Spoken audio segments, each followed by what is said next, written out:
Yes, we're back. It's Eduardo. I'm here for your DraftStream final results. All is right with the world.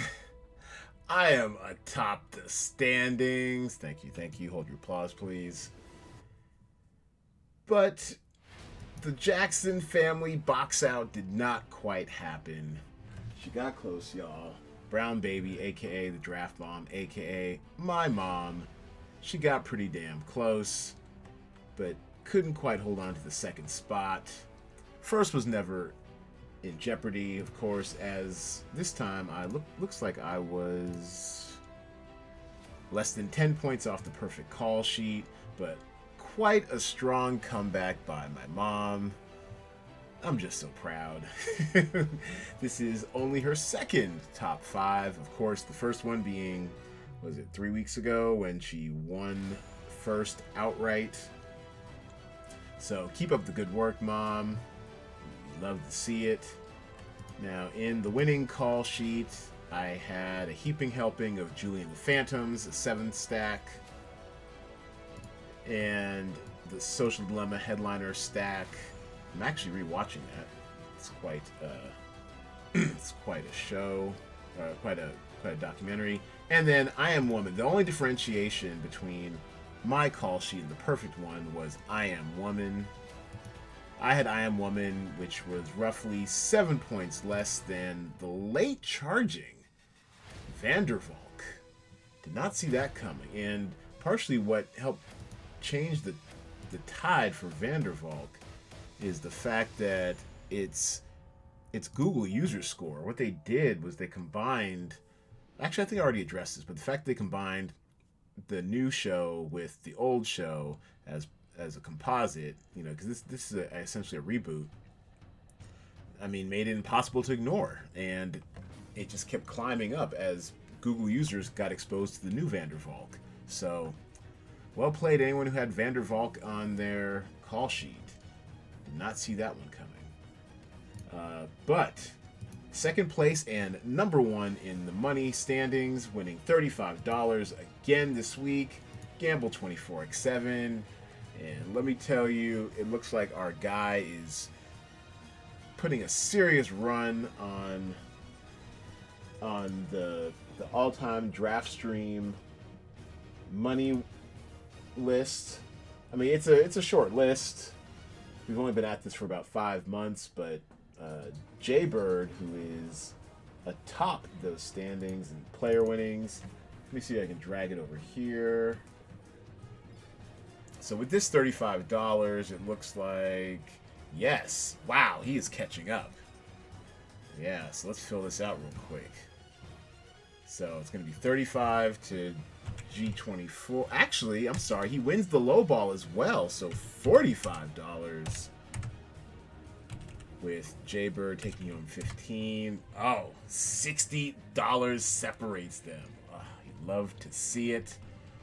So the money race is tightening up as we're getting close to the web app going full bore. Let's take a look at his call sheet. And he took a stab with Mambo Man. That's what held him back. If you swap out Mambo Man for a couple more Julie and the Phantoms, you might have had a shot. Although Alive did fine. Alive is actually decent value, 7.7k for 116 points.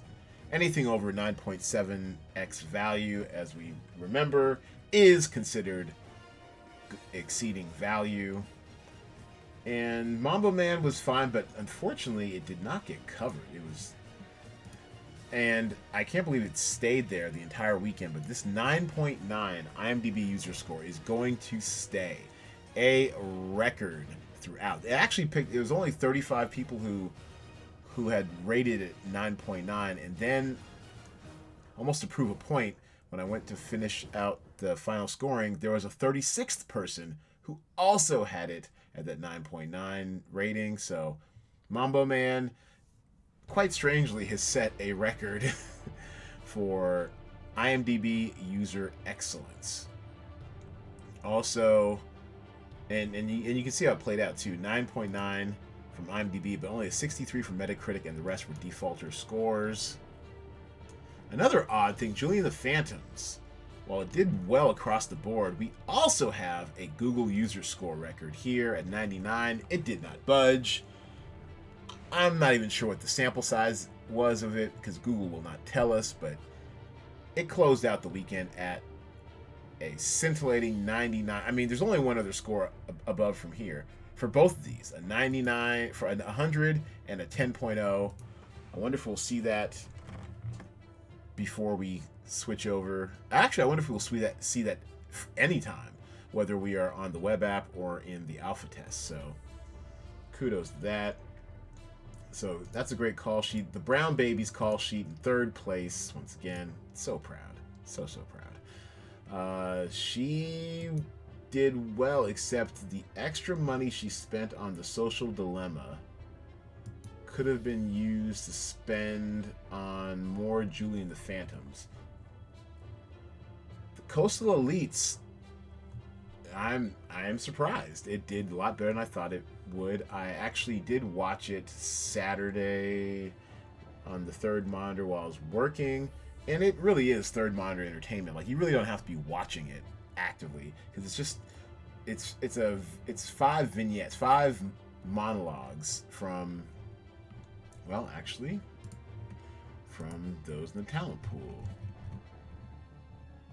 Yeah, here we go. Yeah, it's these 5. Starts off with Bette Midler monologue, which is terrible. Dan Levy played someone. I'm trying to remember his story. All I remember is that he really leaned heavily into being gay during the pandemic and Trump, and so those were just okay. Issa Rae's got a little better. She played a woman who used to go to school with Ivanka back in, like, I guess boarding school. That was all right. It got better, and it kept getting progressively better. And then Sarah Paulson played like a bit of a self-help guru who had middle America family who were really into tank for Trump, and it was driving her nuts when she went home for the holidays. And then Caitlin Dever, they finished out strong. This was almost like a relay race. Like, weaker legs were early, and they kept getting progressively stronger and stronger until Caitlin Dever's monologue about being a Montana healthcare worker who loaned out her services over in New York to help with the crush that they initially had under the first wave. I damn near cried. It was excellent. She is an actor's actor. She is incredible. So I don't know if on the strength of hers and Paulson's, don't do that. I don't know if on the strength of hers and Paulson's alone it'd be enough to go watch it, but I really like those last two, and especially Caitlin Devers.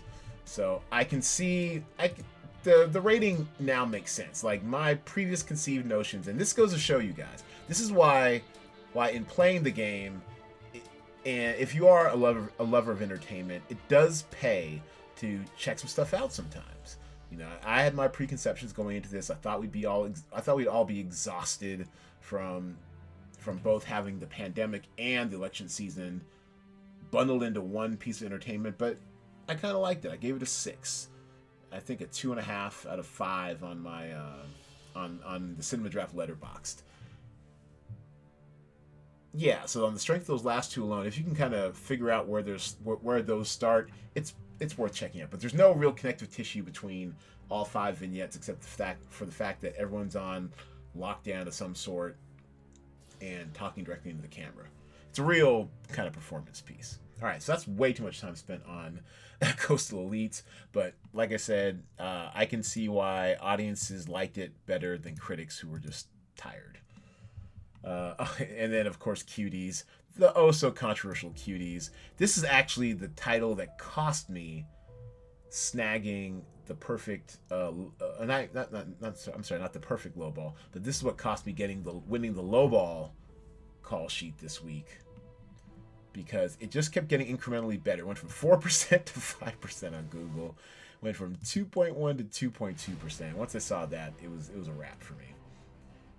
So, and as you can see, I just had way too much Cuties. Unpregnant definitely outperformed my expectations. And Woke got better. And let me shout out Woke real quick. I did watch the pilot for Woke on Saturday afternoon. It's a half hour. I was, you know what? I almost made that mistake again. This is not Malcolm Barrett. This is Lamorne Morris. I know they favor each other. I get caught up myself.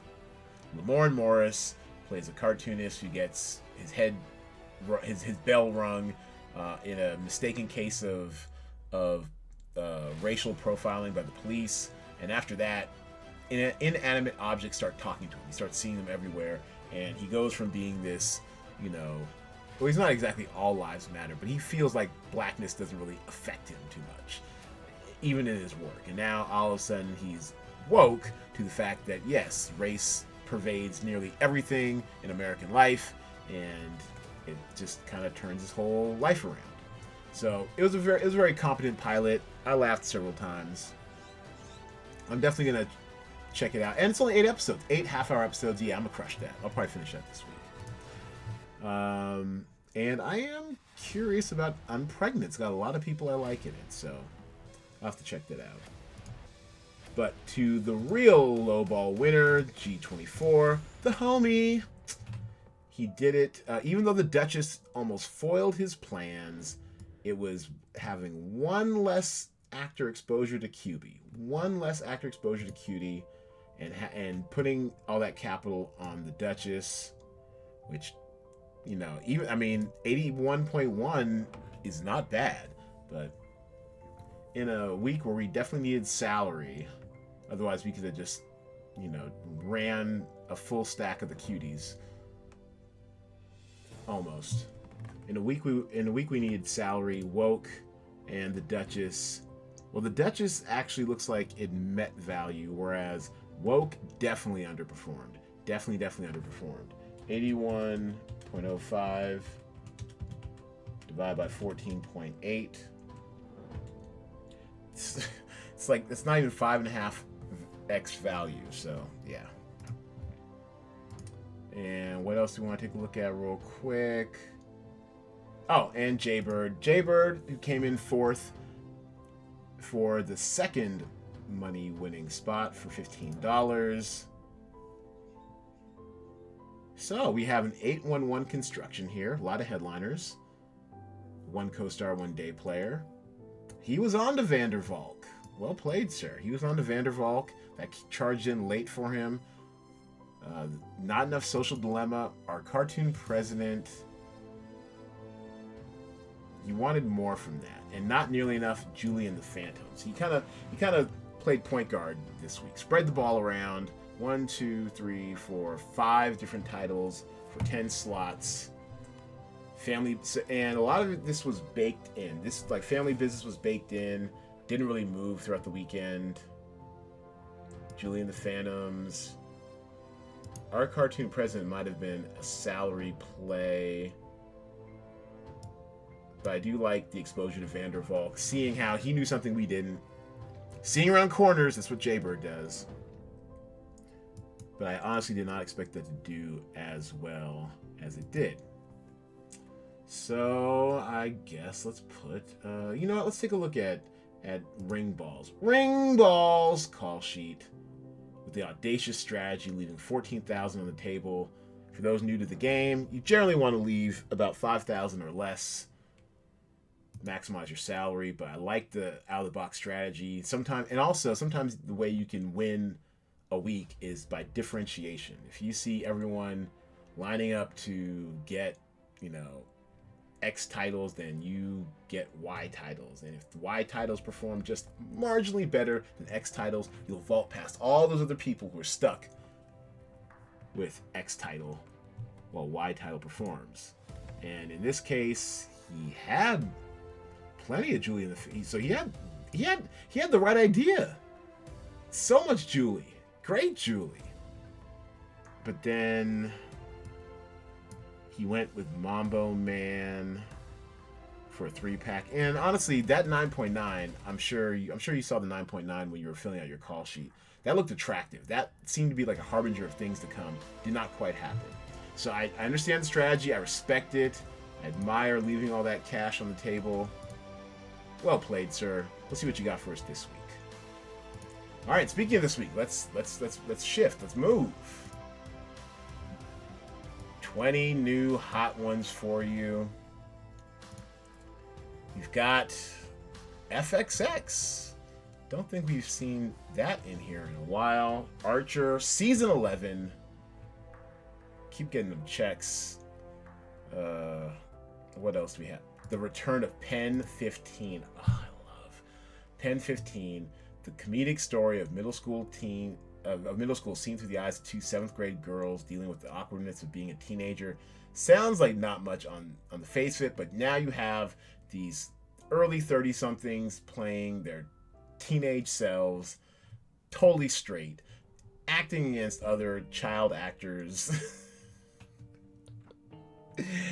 It should. Well, I'm not sure if it shouldn't work, but it seems like it might be a one-note joke or a one-note show, but it really isn't. It's really. I mean, look, and they take you back to, what was it? I guess they were in middle school in early 2000s. So you still have AOL accounts. You still have, really whack cell phones. I mean, yeah, it's bowl cuts. I mean, what are we doing here?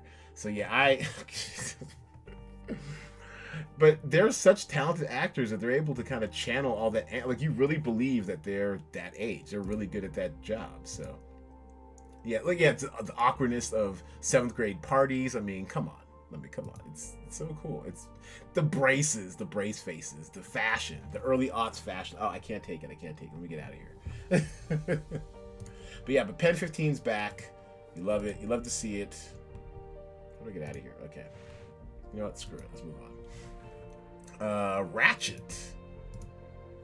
Or Nurse Ratchet. There we go. Nurse Ratchet. I guess this is like an origin story on Nurse Ratchet. Brought to you by Ryan Murphy, who brought us The Politician this year.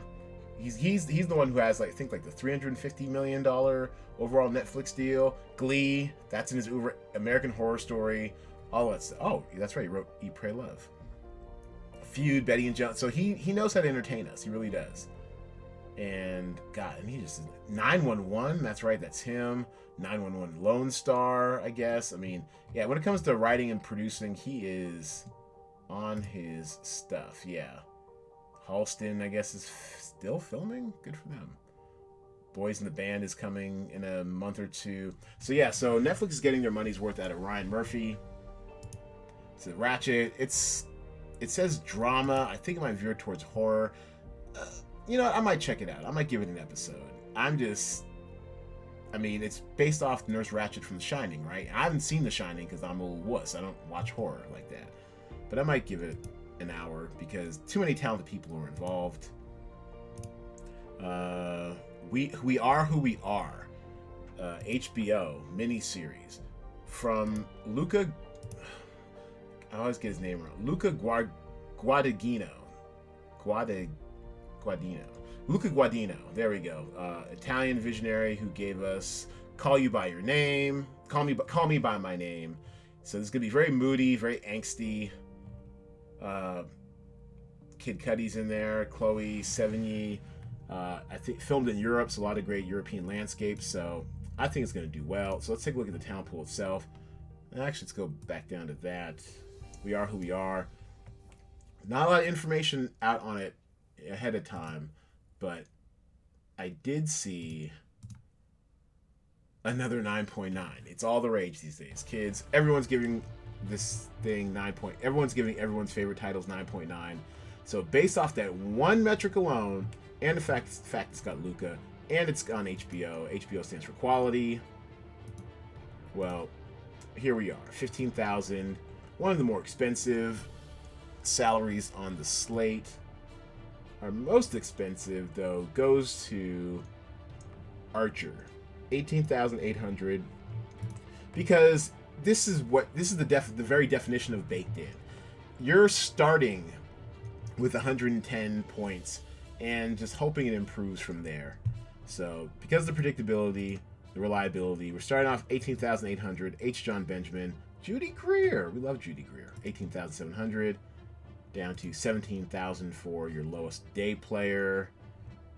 Then we also 15,000 I believe is the next one for Pen 15. This is another one where it's totally baked in. There is a rabid hive, a Pen 15 hive out there, of which I am on the fringes of. But this is another one that, because of the strength of its first season, you're starting out at 106.5 essentially, I believe. So you got to pay up for sure points, and you can speculate some other places. Not much info on Ratchet, but because it comes from the Ryan Murphy factory, it starts off at 14,000. Where's some value this week? Where are our value hunters going this week? Criminal also has a strong pedigree from its first season. It's got the King of the North himself, Kit Harington, in there, so that's in the 12,000s. You know what? Blackbird might surprise us. This could be our hidden value this week. It's got a great cast. It's an indie. It already has an IMDb rating. This could surprise us. So I might look here for salary relief. Same thing with Baby. Well, actually, 10,000 isn't much salary relief. Maybe in the co-stars, 9,200. Coming back for its third season. Once again, more baked-in salaries. And Antebellum, I hope, surprises me. The data that's out there on it right now isn't very compelling. This is actually probably priced a little bit up from where it should be. Probably should be a 7,000 to 60, high 6,000s title, but I also think that I mean, I know I was excited to see this in a theater. I remember seeing all of the trailers and whatnot for it in the theater. This is the Janelle Monáe one where it looks like she's been transported from modern day to being a modern day, badass, to being on an actual plantation back in the antebellum South. So I'm intrigued, and it's Janelle Monáe. You know what? I was gonna say I will see Janelle Monáe in everything, but I kind of tapped out on Homecoming, the second season of Homecoming this year, which had Janelle Monáe. I think I still have like 4 or 5 episodes left. I might revisit it. She's a compelling actor, excellent singer. So we'll just have to see where that takes us. I'm curious, but the reviews are bad. The audience scores are lukewarm so far, and I think with a larger sample size, like once this goes out this weekend on VOD and what have you, and everyone gets a chance to take a look, I think it could perform better than we think. So that's why it's at 7,900. Yeah, I mean, it's got tinges of Get Out. I mean, I'm kind of here for it. I need to check this out. So that actually might be a sleeper. And then all in the Fight for Democracy, our de rigueur politics documentary of the week. I mean, they're all starting to come out as we get closer to this hellacious election, and I'm definitely going to watch this. This is the epitome of third monitor entertainment. Throw up a bunch of interviews with Stacey Abrams, my Spellman sister. I believe she was a year behind me, maybe. We're contemporaries. I went to Morehouse, she went to Spellman. They're right next door to each other down there in Atlanta, the Atlanta University Center. And yeah, so this could be the kind of thing that people who, care deeply about this stuff, and I do, the right to vote, very hard fought, very hard won in American history, especially for people of color. I'm gonna check it out. It might just be an hour and a half of her dunking on Brian Kemp, the guy who stole the election from her as Secretary of State of the state of Georgia. But I would even be here for that too. So, this looks like, well, actually, I don't know. This looks like it might be Forbes Stadium over at Morehouse. But anyways, yeah, so I'm gonna check it out. It's of my interests, and could quietly become a bit of a value center as well. All right, so those are my initial thoughts. Thanks everybody for playing and for watching. I appreciate the data and your support. I'm not gonna lie to you, I have no idea when we're gonna have the web app done. All I know is that it's gonna be soon. sooner than later. So appreciate you hanging in here with me. Get those call sheets in by 6 p.m. Pacific time. Thursday, $50 prize pool plus the $10 low ball bonus up for grabs. Congrats to the winners. Congrats to the draft mom. Congrats to myself for winning. And I appreciate the gameplay. I'll see you guys back here on Thursday.